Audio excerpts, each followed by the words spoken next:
ఆంధ్రప్రదేశ్ ప్రభుత్వం ఆక్వా రంగాన్ని రక్షించేందుకు కీలక నిర్ణయం తీసుకుంది.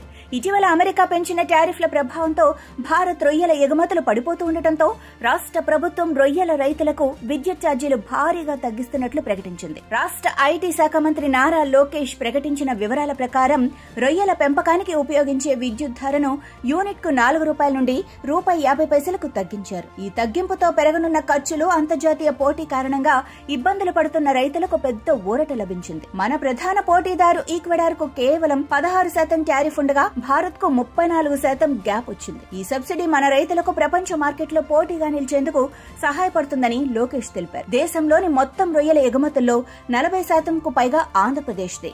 అందుకే అమెరికాపై ఆధారాన్ని తగ్గించేందుకు ప్రభుత్వం రష్యా, ఆస్ట్రేలియా వంటి కొత్త మార్కెట్లను లక్ష్యంగా పెట్టుకుంది. ప్రతి ఇంట్లో సీ ఫుడ్, ప్రతి రైతింట్లో వెలుగు. ఇదే మన Indian sea food consumption revolution మొదలైంది. మేము వేస్తున్న ఈ మొదట అడుగులో మీరు భాగమవ్వండి.